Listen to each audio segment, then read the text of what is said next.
अस्सलामुअलैकुम वरहमतुल्लाहि वबरकातुहू। अज़ीज़ तलबा, मैं मोहम्मद शहज़ाद ख़ान आप तमाम ही का अपने इस चैनल SKIDU में खैर मकदम करता हूँ। आप तमाम ही का तहे दिल से इस्तकबाल करता हूँ। उम्मीद करता हूँ आप तमाम ये खैर आफियत से होंगे और खुश व खुर्रम ज़िंदगी गुजार रहे होंगे। प्यारे बच्चों, हरियाणा बोर्ड ने आपके लिए मॉडल पेपर लॉन्च किए हैं, ठीक है। जो आपका एग्ज़ाम होने वाला है, टर्म 2 जो आपका एग्ज़ाम होने वाला है, जिसमें दोनों ही पेपर होंगे आपकी। एक पेपर होगा आत्मनिष्ठ, दूसरा पेपर होगा वस्तुनिष्ठ। दोनों ही पेपर 1 और 2 पार्ट में आपको पेपर लॉन्च किए गए हैं। सबसे बड़ी मुसीबत आपके लिए ये है कि पेपर तो लॉन्च हो गए हैं, पेपर में क्वेश्चंस हैं पर आंसर नहीं है। तो इसलिए ये वीडियो बनाया गया है ताकि मैं आपको ना सिर्फ क्वेश्चंस बल्कि उनका आंसर भी बता सकूं और आप अंदाज़ा लगा सकें कि आपका पेपर किस तरह से बनने वाला है, ठीक है। अगर इस पेपर के अलावा जो भी इम्पोर्टेंट चीज़ें होती हैं, उन सभी चीज़ों को, उन सारे चैप्टर्स को मैं ऑलरेडी पढ़ा चुका हूँ। आप प्लेलिस्ट में जाकर देख सकते हैं। नवाई जान पहचान जो आपका निसाब है, जो किताब है, उस किताब में जितने भी चैप्टर हैं उन सभी के चैप्टर्स पढ़ाए जा चुके हैं। प्लेलिस्ट में आपको जान पहचान नाम से प्लेलिस्ट मिल जाएगी, फ़ोल्डर मिल जाएगा। उसमें जान पहचान के सारे सबक मिल जाएंगे और जान पहचान सबक के जितने भी सवाल जवाब हैं, जितने भी प्रश्नोत्तर हैं, जितने क्वेश्चन आंसर हैं, उसकी भी प्लेलिस्ट मिल जाएगी। आपको सारे क्वेश्चन आंसर भी मिल जाएंगे। उसके अलावा ग्रामर में आपके जो चीज़ें आने वाली है, जो चीज़ आपकी ग्रामर में आने वाली है, ग्रामर की भी आपको प्लेलिस्ट मिल जाएगी। कवायद की आपको प्लेलिस्ट मिल जाएगी, उसमें ग्रामर के सारे टॉपिक मिल जाएंगे और उनसे बाहर कुछ भी नहीं आएगा, ये मैं आपको दावा करता हूँ। उनसे बाहर कुछ भी नहीं आएगा। तो प्यारे बच्चों, आज आपके लिए मैं टर्म यानी भाग 1 वाला वीडियो लेकर आया हूँ। इसके बाद भाग 2 वीडियो आएगा और जान पहचान का पूर्ण निसाब ऐसे कंप्लीट हो चुका है। और भी आपको कुछ जानना हो, समझना हो तो आप कमेंट बॉक्स में मुझसे रब्ता कर सकते हैं। मैं आपको टेलीग्राम लिंक प्रोवाइड कर दूंगा, आप चाहें तो मुझसे वहाँ भी रब्ता कर सकते हैं, बातचीत कर सकते हैं। ये जो आपका पेपर है, ये है उर्दू भाग 1 भाग फर्स्ट आत्मनिष्ठ प्रश्न। इसमें आपको 2.5 घंटे का टोटल आपका पेपर होगा, जिसमें 1.5 घंटे में आपको पहला पेपर करना है और 1 घंटे में आपको दूसरा पेपर करना है। यानी जब 2.5 घंटा टोटल टाइम दिया जाएगा, उस 2.5 घंटे में जब आपका 1.5 घंटा कंप्लीट हो चुका होगा, जब आखिर में 1 घंटा बच जाएगा, तब आपको दूसरा पेपर दिया जाएगा, ठीक है। और सभी के जवाब आपको कॉपी में ही लिखने हैं, कोई पेपर भर के आपको नहीं देना है, पेपर आपको अपने साथ ही रखना है। आइए बातों का सिलसिला ख़त्म करते हुए आते हैं सीधा पेपर की जानिब। पहले भाग में 9 सवाल हैं, दूसरे भाग में 5 सवाल हैं। दूसरा भाग इसके अगले वीडियो में आपको बता दिया जाएगा। पहले भाग में 9 सवाल देखिए। सवाल नंबर 1, पहले नोट देखिए। तमाम सवालों का जवाब देना लाजमी है। इसके अलावा और भी हिदायत है जो आपको पेपर में पता चल जाएंगी, मेरा बताना ज़्यादा ज़रूरी नहीं है। सवाल नंबर 1, मंदरजा झेल सवालों के मुख्तसर जवाबात लिखिए। 2 × 5 = 10, ठीक है। आपको जो सवाल दिए गए हैं, 5 सवालों के जवाब देने हैं। सभी के 2-2 नंबर मिलेंगे। टोटल आपको 10 नंबर से हासिल होंगे। पेपर पूरा 40 नंबर का है, 40 का ये और 40 का दूसरा। पहले का फर्स्ट क्वेश्चन देखिए।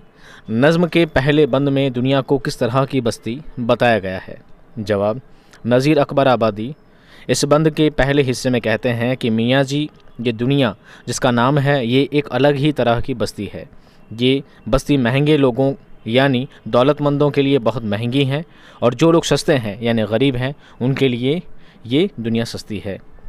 ये दुनिया जब ही बस्ती है, महंगों को तो महंगी और सस्तों को तो सस्ती है। आपने पढ़ा होगा। दूसरा सवाल देखिए। पानी हासिल करने के कुदरती ज़रिए कौन कौन से हैं? कुदरती नहीं, प्राकृतिक सोर्स। जवाब, तालाब, नहरें, बावलियाँ, नदियाँ वगैरह पानी हासिल करने के कुदरती ज़रिए हैं। सवाल नंबर 3, लिन शू ने बीबी से क्या क़यास आराई की थी? जवाब, लिन शू का पहले से ही क़यास था कि आज बारिश होगी। उसने अपनी बीवी को कह दिया था कि आज बारिश होगी, उसने पहले अंदाज़ा लगा लिया था। चौथा सवाल देखिए। ब्रेल ईजाद करने वाले का नाम क्या था? जवाब, ब्रेल को लुई ब्रेल ने ईजाद किया था, जो कि खुद क्या थे? नाबीना थे यानी अंधे थे। सवाल नंबर 5, रज़िया ने कितने बरस हुकूमत की? जवाब, रज़िया सुल्तान ने 3.5 बरस हुकूमत की, यानी आपने 3.5 साल क्या की? शासन किया। अब देखिए दूसरे सवाल पर आते हैं, जिसके आपको 5 नंबर मिलने हैं। मंदरजा झेल इबारत को गौर से पढ़िए और पूछे गए सवालों के जवाब दीजिए। ये एक अनसीन पैसेज है, यानी आपकी किताब में शामिल नहीं है। ऐसा एक पैसेज लिया गया है और ऐसा ही आपको एग्ज़ाम में दिया जाएगा। एक ऐसा पैसेज दिया जाएगा जो आपके निसाब में शामिल नहीं होगा, किसी भी दूसरी किताब से शामिल कर लिया जाएगा। अब पढ़िए और समझिए, सवालों के जवाब आपको इसी में ही मिल जाने हैं। MS सुब्बालक्ष्मी कर्नाटक संगीत की नुमाइंदा गुलकारा थी। उनका जन्म 16 सितंबर 1916 को हुआ था। उन्होंने एक ऐसे ख़ानदान में आँख खोली जो क्लासिकी संगीत का दिलदादा था। उनकी वालिदा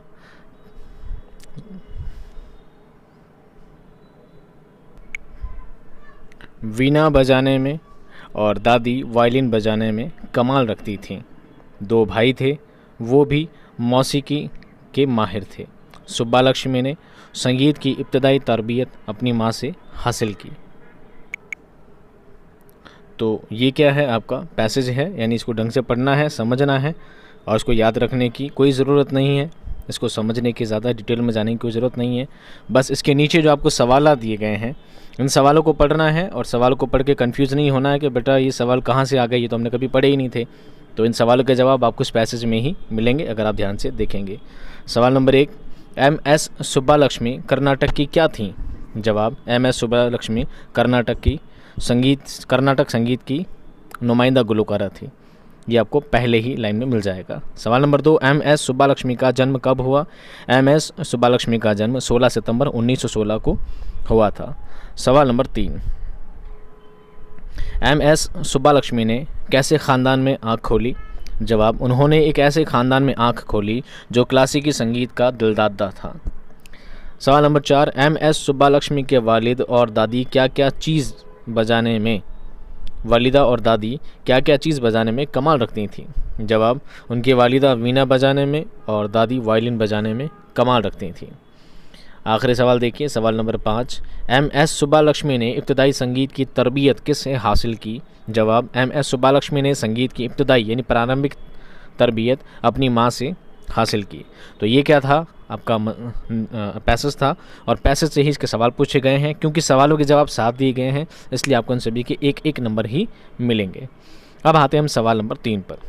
मंदरजा झील इबारत की तशरीह कीजिए और मजमून निगार का नाम भी लिखिए। एक पैसेज दिया गया है। अब ये पैसेज आपकी किताब से दिया जाएगा, किसी भी चैप्टर से आपको दिया जा सकता है। देखिए पैसेज क्या है। राजपूतों के एक सरदार का नाम रघुपत था। ये बड़ा बहादुर और जुरी था।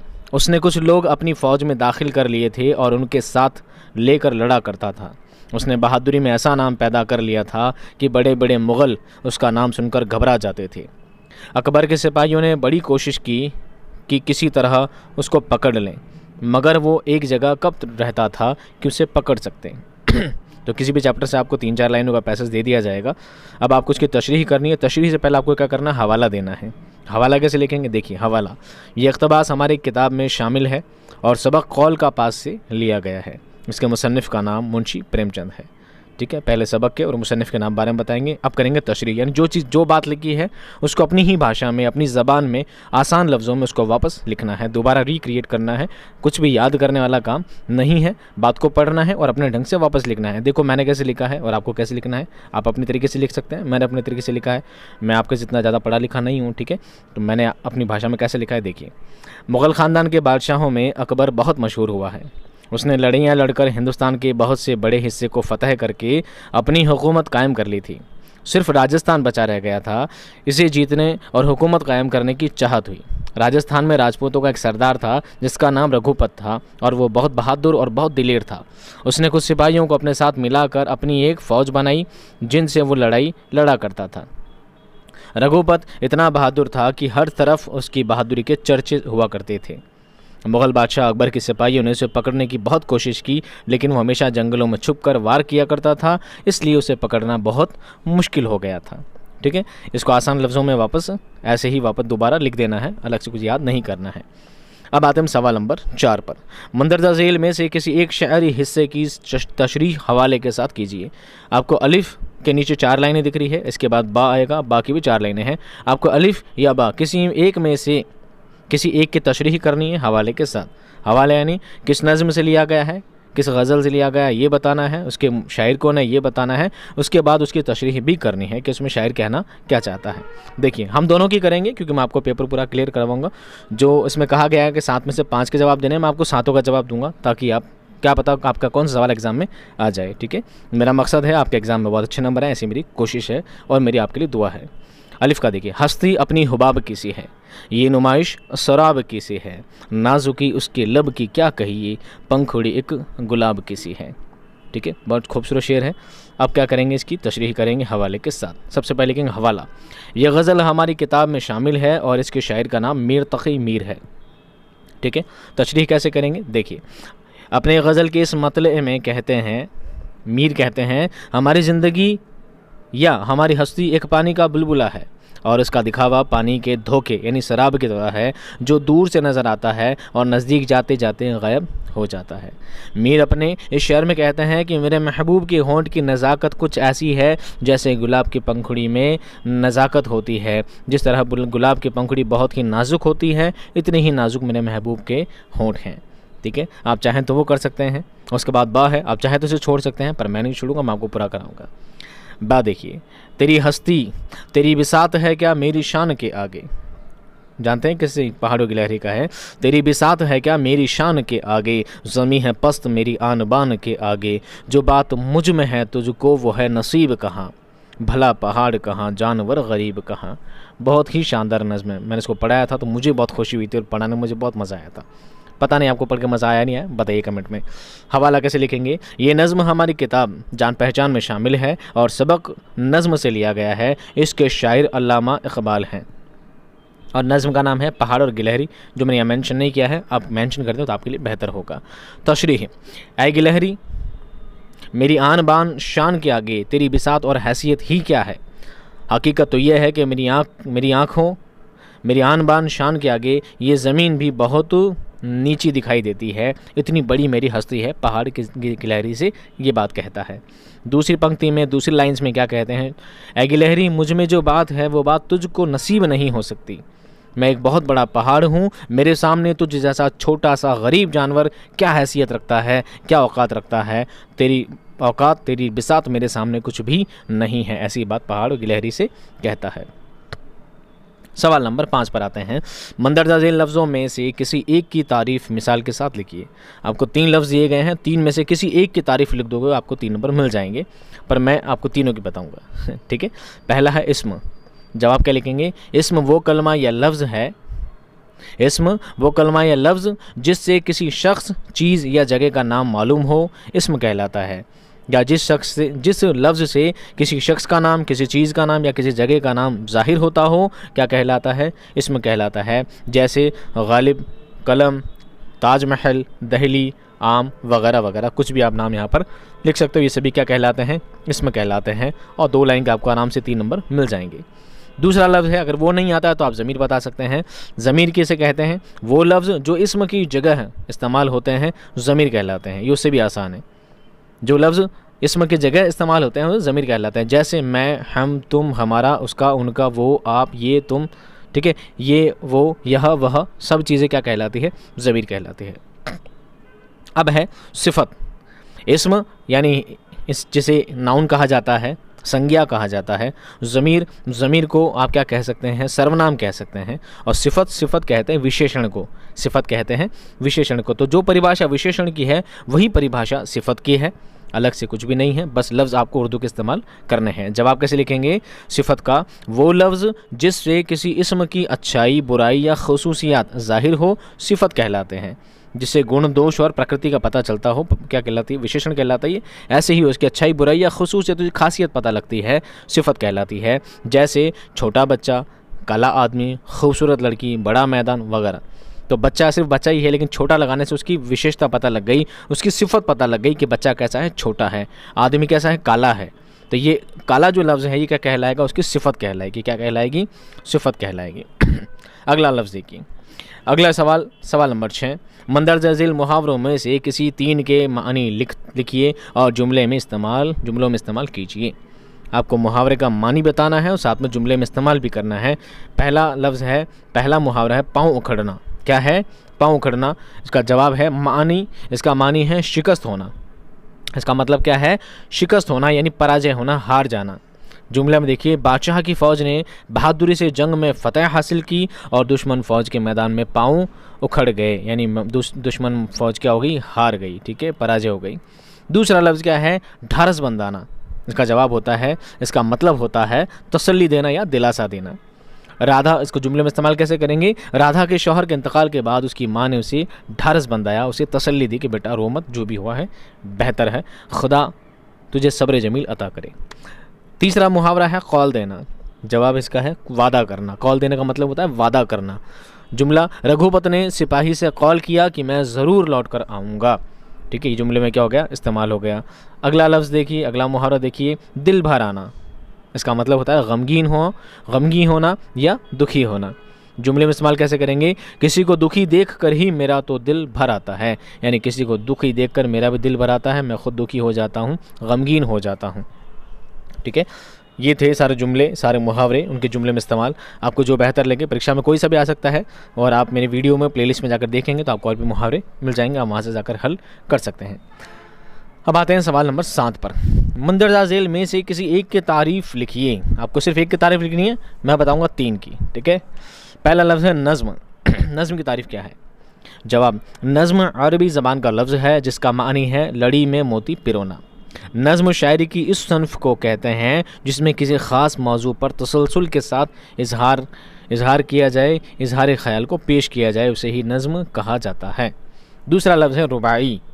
रुबाई किसे कहते हैं? जवाब लिखेंगे, रुबाई एक मुख्तसर नज़्म होती है जिसमें शायर को एक मौजू को एक 4 मिसरों में ही कहना होता है। रुबाई का चौथा मिसरा रुबाई की जान कहलाता है या रुबाई की रूह कहलाता है। रुबाई में टोटल 4 मिसरे होते हैं, 4 से ज़्यादा रुबाई जो मिसरे होते हैं वो रुबाई नहीं कहलाती।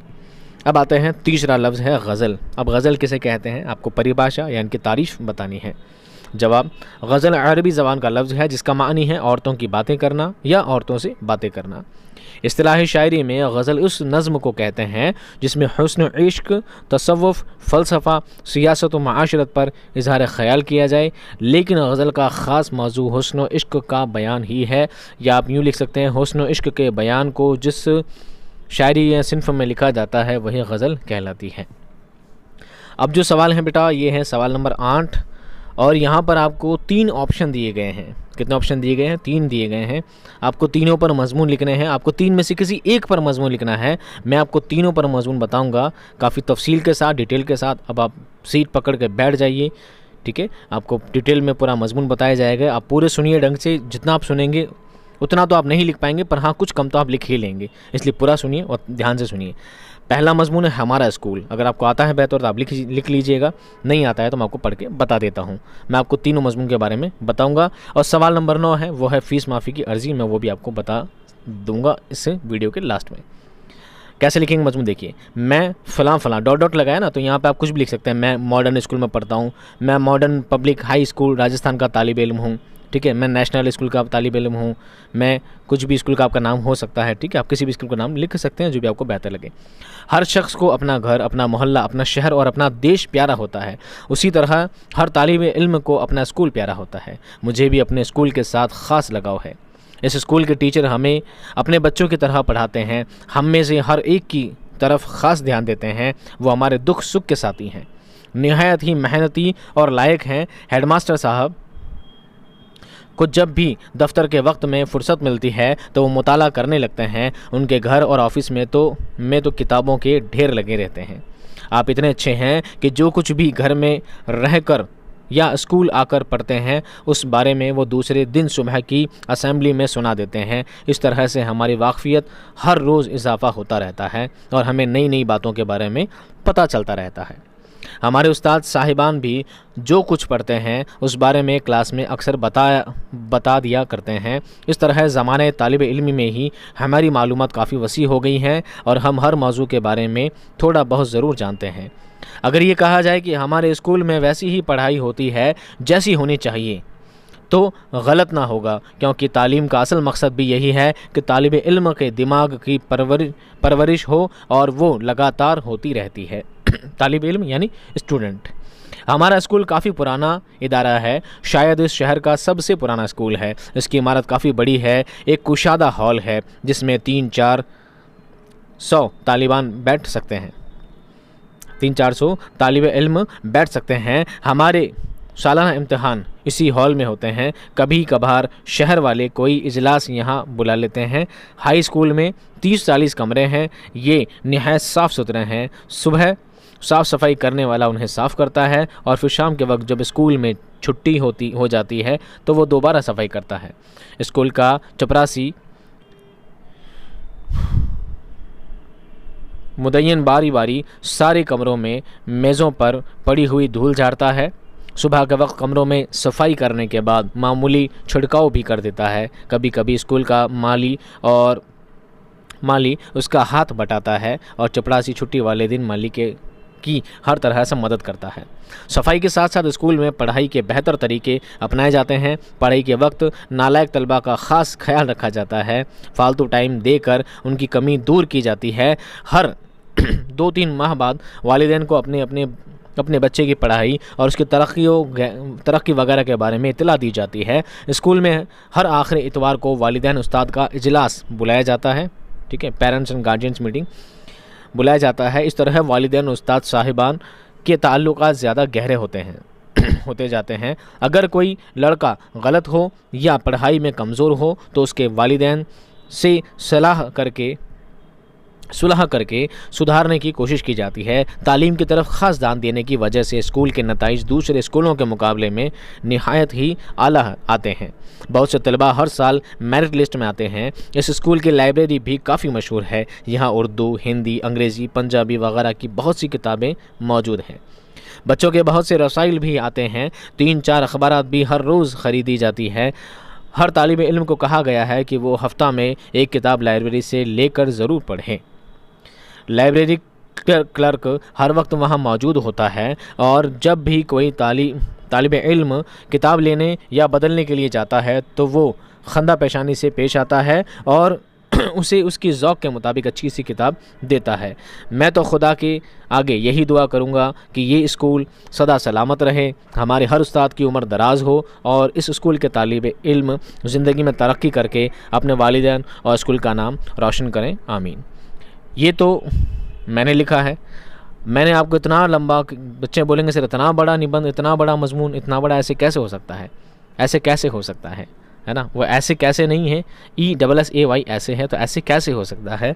वो ऐसे इसलिए हो सकता है बेटा, मैं इतना बड़ा पढ़ के बताऊंगा तो आप उसको इतना बड़ा तो नहीं लिख पाओगे, जितना बताया है उसका आधा तो लिख जाओगे तो आपका काम उससे भी हो जाएगा, ठीक है। दूसरा मजमून आपको दिया गया है इस मॉडल पेपर में, हॉकी का खेल। हालांकि आप हॉकी के खेल के बारे में शायद नहीं जानते होंगे, और जानते हैं तो आपके लिए बहुत बेहतर है, अच्छी बात है। और जो बच्चे जानते हैं तो उसे पढ़ें और समझें कि क्या लिखा है। हॉकी के खेल के बारे में आपको बताना है। और अगर आपको इम्तिहान में हॉकी का खेल आ जाता है तो अगर दूसरे भी आप चुनते हैं तो आपके लिए बेहतर है, ठीक है।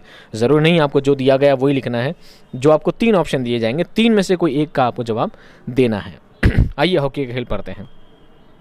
हॉकी हर दिल अजीज़ यूरोप का खेल है। फुटबॉल और क्रिकेट की तरह ये खेल भी हिंदुस्तान और पाकिस्तान में यूरोप से आया है, लेकिन इसने हिंदुस्तान और पाकिस्तान में एक मकबूलियत हासिल कर ली है कि कोई स्कूल, कॉलेज, कोई गांव नहीं जहां ये खेल खिलाया ना जाता हो। इस खेल के लिए एक हमवार मैदान होता है जिसकी लंबाई 100 गज़ और चौड़ाई 50 गज़ तक होती है। दोनों सिरों पर लकड़ी के सुतूनों से 2 गोल बनाए जाते हैं जिनमें ज़मीन से कुछ ऊपर 15 गज़ के फासले पर एक नसफ दायरा बना दिया जाता है जिसे डी कहते हैं। क्या कहते हैं? डी। मैदान के ऐन दरमियान में सेंटर बनाते हैं। हॉकी खेलने के लिए दोनों टीमों में 11-11 खिलाड़ी होते हैं। हर एक खिलाड़ी के पास एक लकड़ी की स्टिक होती है जिससे वो गेंद को हट लगाता है या हिट लगाता है। खिलाड़ियों की तरबियत इस तरह होती है। एक होता है गोलकीपर। गोलकीपर किसे कहते हैं? देखिए, इसका फ़र्ज़ है कि वो अपने गोल की हर मुमकिन तरीके से हिफाजत करे। वो गोल के अंदर और बाहर दोनों हाथों से गेंद को रोक सकता है, पाँव से हिट लगा सकता है, दूसरे खिलाड़ियों की तरह अपनी हॉकी स्टिक का भी इस्तेमाल कर सकता है। ये काम किसका होता है? गोलकीपर का। अब है फुल बैक। ये क्या होता है? 2 खिलाड़ी होते हैं, उनकी जगह डी लाइन पर होती है। ये हमले को रोकने और ख़ुद भी मुकाबले पर हमला करते हैं। एक होता है फॉरवर्ड। इनकी तादाद पाँच होती है। उनका काम मुखालिफ टीम पर पै दर पे हमले करना होता है। खेल में हार जीत का फैसला करने के लिए एक तरबियत याफ्ता रेफरी होता है। दोनों टीमें उसका फैसला बिला चूं चरा तस्लीम करती है, यानी बिना किसी नानुकर के फ़िक्र के। ना उसके फ़ैसले के ख़िलाफ़ अपील ही हो सकती है। रेफरी दोनों फ़िरक़ों को कायदा और खेल के कानून के मुताबिक खेल शुरू करवाता है। उसका तरीका ये है कि दोनों टीमों से एक एक खिलाड़ी मरकज़ में रखे हुए गेंद के आमने सामने खड़े हो जाते हैं। पहले अपनी स्टिक को ज़मीन पर, फिर दूसरे की स्टिक पर मारते हैं। ये अमल 3 बार दोहराया जाता है। चौथी दफ़ा दोनों अपनी अपनी हॉकी से गेंद को छीनने की कोशिश करते हैं। इस तरह खेल शुरू हो जाता है। खेल के दौरान अगर हॉकी कंधे से ऊपर उठ जाए तो मुखालिफ टीम को एक हिट मिल सकती है। गोल करने के लिए ज़रूरी है कि डी के अंदर से हिट लगाई जाए और अगर डी के बाहर से हिट लगाई जाए और गेंद गोल में से भी गुजर जाए तो वो गोल शुमार नहीं होता बल्कि आउट होता है। अगर कोई खिलाड़ी अपने ही गोल में गेंद फेंक दे तो वो कॉर्नर कहा जाता है। कॉर्नर 2 तरह के होते हैं, एक होता है लॉन्ग कॉर्नर, एक होता है शॉर्ट कॉर्नर। लॉन्ग कॉर्नर क्या होता है? इसमें खिलाड़ी हिट को रोकने के लिए एक कतार में खड़े होते हैं। ये हमला रोकते और ख़ुद भी मुकाबले के लिए हमला करते हैं। शॉर्ट कॉर्नर इसे सिर्फ गोलकीपर ही रोक सकता है। 2 तरह के कॉर्नर होते हैं। अब है हाफ बैक, एक होता है फुल बैक, एक होता है हाफ बैक। 3 खिलाड़ी होते हैं जो फुल बैक से कुछ फासले पर होते हैं। ये हमला रोकते और ख़ुद भी मुकाबले के लिए हमला करते हैं। ये खेल अगरचे यूरोप में शुरू हुआ था और यूरोप में ही परवान चढ़ा और इसके तमाम कायदे और कानून भी वहीं पर वज़ा होते रहते हैं, लेकिन फिर भी दुनिया के आलमी मुकाबले में, जिसे ओलंपिक मुकाबला कहा जाता है, 1928 ईस्वी से हिंदुस्तान की टीम ही जीतती चली आ रही थी और हर साल सोने का तमगा हासिल करती रही। 1948 ईस्वी में पाकिस्तानी टीम वजूद में आई और बराबर का पल्ला भारी होता रहा। 1956 के 16वीं ओलंपिक मुकाबले में पाकिस्तान ने शहर मलबोरन में आलमी चैम्पियन का एजाज़ हासिल किया। जर्मनी, ऑस्ट्रेलिया, हॉलैंड, चीन और पाकिस्तान आला दर्जे की टीमें शुमार होती हैं। दूसरे दर्जे पर भारत, इंग्लैंड, मलेशिया और दीगर टीमें शुमार होती है। इस खेल से जिस्मानी वर्जिश के अलावा खिलाड़ियों में खलूस, यकजहती और मुनज़्ज़म पैदा होता है। मुश्तरका जद्दोजहद का सबक मिलता है। हॉकी में चुस्ती, चलाती और फुर्तीले, ये चलाती नहीं चलाकी है, ठीक है, चलाकी और फुर्तीलेपन की बड़ी ज़रूरत होती है। हॉकी हिंदुस्तान और पाकिस्तान का कौमी खेल कहलाया जाता है, हमारा राष्ट्रीय खेल कहलाया जाता है। ठीक है बच्चों, अब आता है तीसरा और आखिरी मजमून आपका। इसके बाद आपका वीडियो क्या होगा, अगले सवाल पर जाके ख़त्म हो जाएगा और मजमून को ध्यान से सुनें और समझने की कोशिश करें। तंदुरुस्ती की अहमियत, स्वास्थ्य हमारे लिए जीवन में क्यों ज़रूरी है? देखिए, तंदुरुस्ती से बढ़कर दुनिया में कोई नेमत नहीं। सच है कि तंदुरुस्त ना रहने से आदमी किसी काम का नहीं रहता।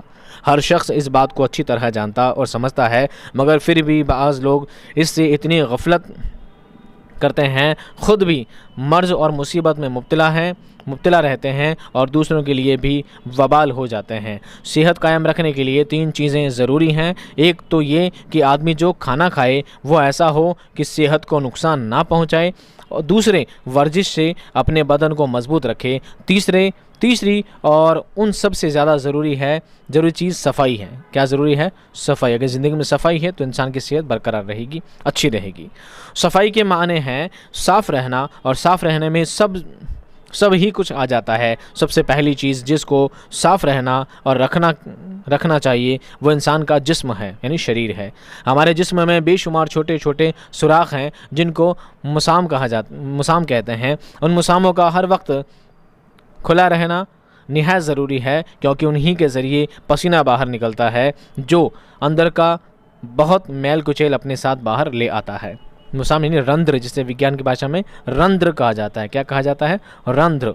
अगर जिस्म को बराबर धोते ना रहें और उस पर गर्दो गुबार जमता रहे तो जाहिर है कि मुसाम बंद हो जाएंगे और पसीने के बाहर ना निकलने से अंदर के ख़राब और जहरीले मादे अंदर ही रुके रहेंगे और आदमी को बहुत ही नुकसान पहुंचाएंगे। अंदर की सफाई के लिए ज़रूरी है कि आदमी पानी खूब पिया करे और उस किस्म की ग़िज़ा खाए जो अंदर रुक कर ख़राबियाँ ना पैदा करे। बाहर की सफाई के लिए बदन को पाक साफ रखना ज़रूरी है।